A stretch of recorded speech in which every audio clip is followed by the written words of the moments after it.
다른 길을 놔두고 국도를 고집하는 시외버스 업계에 대해 정치권과 행정이 사고 위험과 주민 불만을 감안해 개선을 추진하기로 했습니다. 대선을 앞두고 불거진 민주당 내 국민선거인단 강제동원 의혹에 대해 선관위가 조사에 착수했고 정치권에서는 비난이 쏟아지고 있습니다. 우리 일상에는 일제강점기 아픈 상처들이 여전히 많습니다. 3.1절을 맞아 조형물에서 지명에까지 남아있는 일제 잔재들을 되짚어봤습니다. 여러분 안녕하십니까? 전북권 뉴스입니다. 빠르고 싼 길을 두고 구불구불 돌아가는 시외버스 노선 문제 보도한 적이 있는데요. 정치권에서까지 개선책을 모색하고 나섰습니다. 비싼 요금에 지역 경제까지 타지로 유출되는 실정인데도 업계는 수익 타령만 하고 있습니다.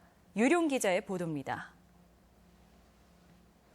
10년 전 고속도로가 뚫렸지만 여전히 구불구불한 산길을 달리는 동북권 시외버스. 1,000원의 요금을 더 받기 위해 전주에서 무주, 진안, 장수를 오가는 81편의 버스가 고개 주행을 계속하고 있습니다. 보도가 나가자 무주뿐 아니라 진안과 장수까지 지역 정치권이 한 목소리로 노선 개선을 촉구하고 나섰습니다. 비싼 요금을 부담해야 되는 그런 불편함이 있고 또 지역 경제 활성화라는 이런 측면에서도 문제가 있기 때문에 무주, 진안, 장수 군의 도의원님들과 같이 협조해서 반드시 우리 국민들의 이익을 보장하도록. 전라북도 역시 승객의 안전과 편의를 요금과 맞바꿔서는 안 된다며 이번 주 중에 버스 업계와 개선 대책을 모색하기로 했습니다.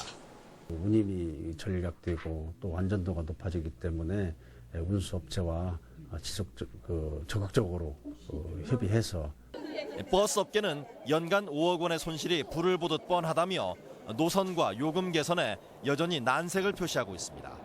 주민 편익을 위해서 할 수만 있으면 할 수 있는데 저희 현재 그 적자 요인이나 경영상 적자 요인 때문에 상당히 어렵지 않나. 하지만 정읍과 고창, 남원까지 무진장을 제외한 대부분 지역에 요금이 인하된 상황.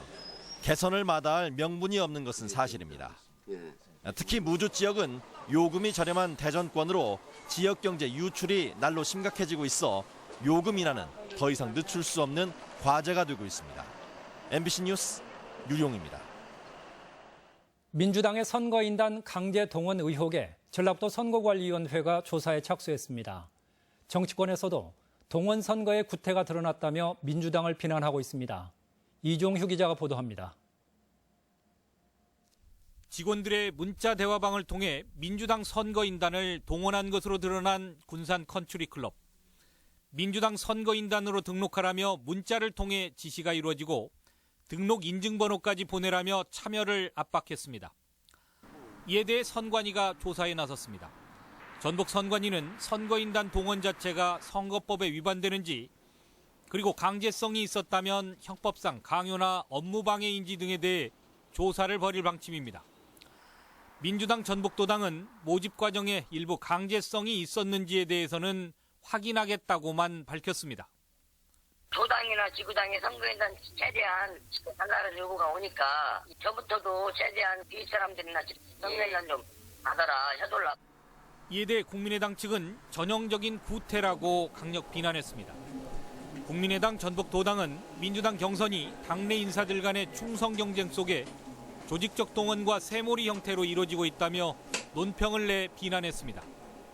백만 선거인단이라는 홍보가 무색하게 직장 내 강제 동원된 사건은 좀 충격적입니다. 이는 국민 경선이라는 국민의 주권을 무시한 처사라고 생각합니다.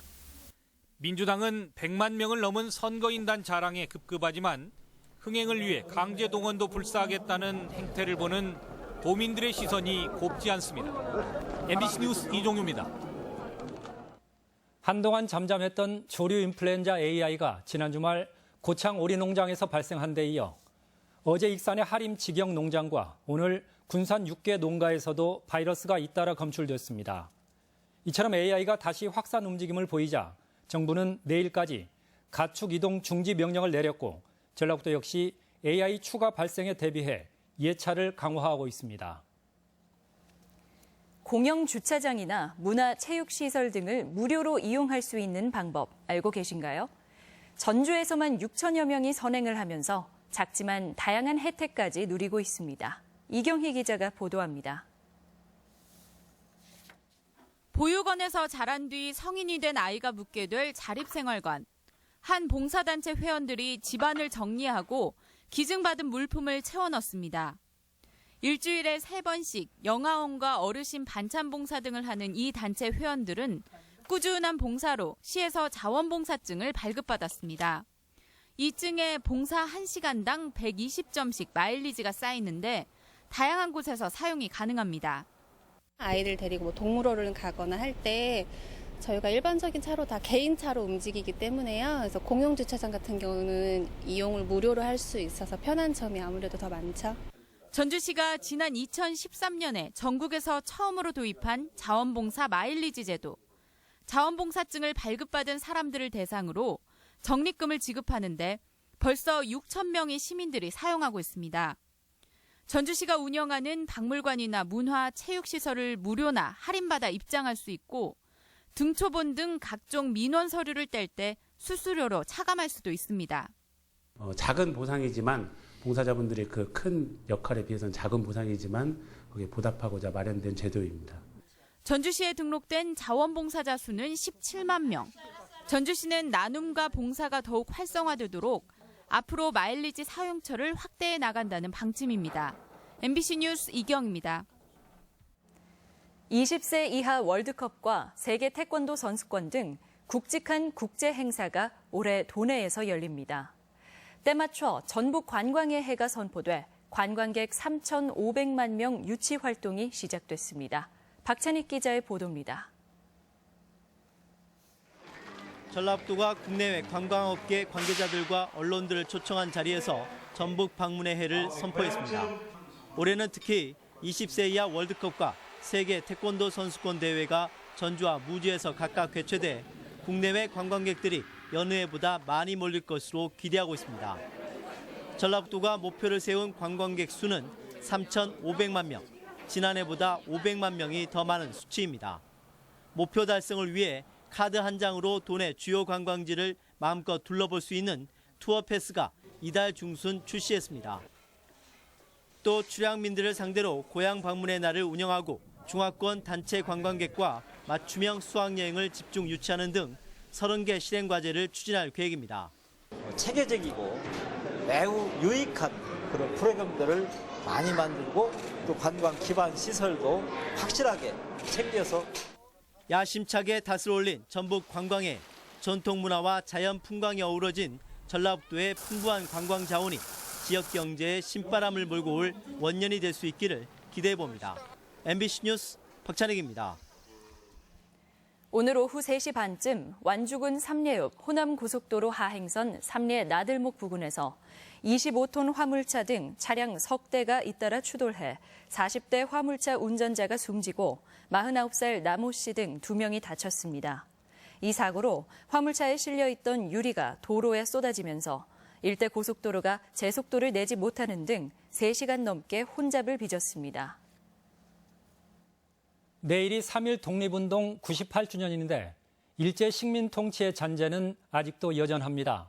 마을 이름에서 친일파의 기념비까지 청산하지 못한 역사가 오늘을 부끄럽게 합니다. 한범수 기자가 돌아봤습니다. 전주 다가교 내 귀퉁이엔 오래된 석등이 있습니다. 1940년대 당시 지금의 신흥고 일대에 일본 천황을 참배하는 신사가 들어서면서 함께 세워진 일본식 석등입니다. 조선에서 가장 큰 규모로 손꼽히던 전주 신사는 해방과 동시에 성남 민중들의 손에 부서졌지만 석등은 여전히 자리를 지키고 있는 것입니다. 오랜 세월이 흐르면서 사람들은 석등이 민족의 아픔이 담긴 조형물이라는 사실조차 잊어버렸습니다. 철거를 해야죠, 당연히.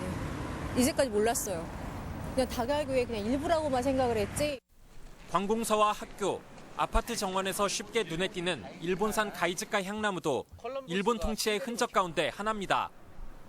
한일합병 직전 조선 통감 이토 히로부미가 조선인들의 정기를 꺾어놓으려고 심기 시작한 것인데 건물 조경에 있어 하나의 관행으로 굳어져 있습니다.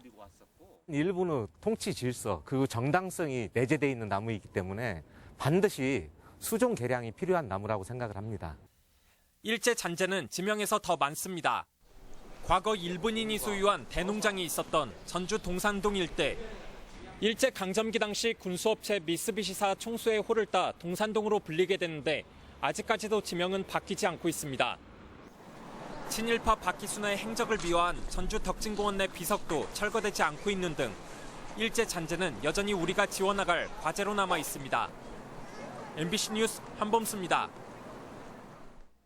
전주 완산경찰서는 필리핀 어학연수 과정에서 학생들의 뺨을 때리고 욕설을 한 혐의로 인솔교사 A씨를 불구속 입건했습니다. 경찰은 방학이 곧 끝나는 만큼 피해 학생 조사를 마무리한 뒤 연수를 주관한 사단법인의 여행비 부풀리기 의혹도 수사할 예정입니다. 오늘의 간추린 뉴스입니다. 전북 17개 여성단체들은 전주지법 앞에서 기자회견을 열고 박근혜 정부 4년간 여성폭력이나 빈곤 문제가 뒷걸음질 쳤고 굴욕적인 위안부 합의까지 이루어졌다고 비판했습니다. 이들은 헌법재판소 결정이 늦어질수록 범죄 은폐가 지속될 것이라며 조속한 탄핵 인용을 촉구했습니다. 백석제 보전을 촉구하는 시민사회단체는 농어촌공사와 군산시가 멸종위기종의 서식지인 백석제 보전 대책을 조속히 마련할 것을 주장했습니다. 백석제는 국가보호습지로 추진되고 있지만 농어촌공사와 군산시가 뒷짐을 지면서 습지가 점점 메말라가고 있습니다. 전주시는 기존 대형마트가 매장을 창고형으로 바꾸는 것은 법적으로 제재할 근거가 없다며 관련 조례를 만드는 방안을 검토하는 것으로 알려졌습니다. 전주시는 에코시티의 창고형 마트 입점을 막기 위해 조만간 지구 단위 계획을 변경할 방침입니다. 전라북도는 지방행정연수원 프로그램과 연계해 지방의원의 전문성과 역량을 강화하는 지방의정연수원 설립을 검토하고 있습니다.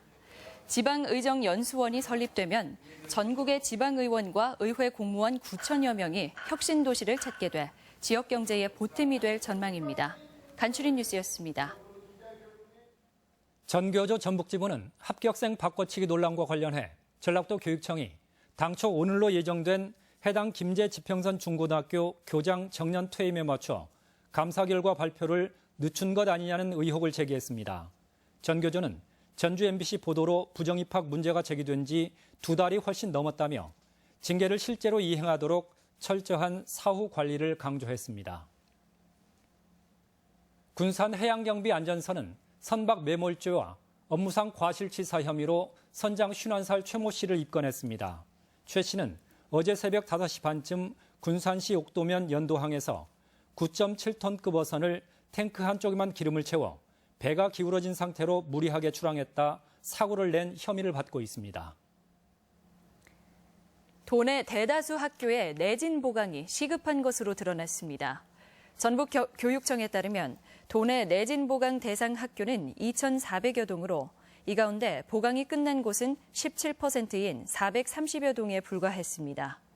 특히 초등학교는 보강 비율이 14%대에 그쳤습니다.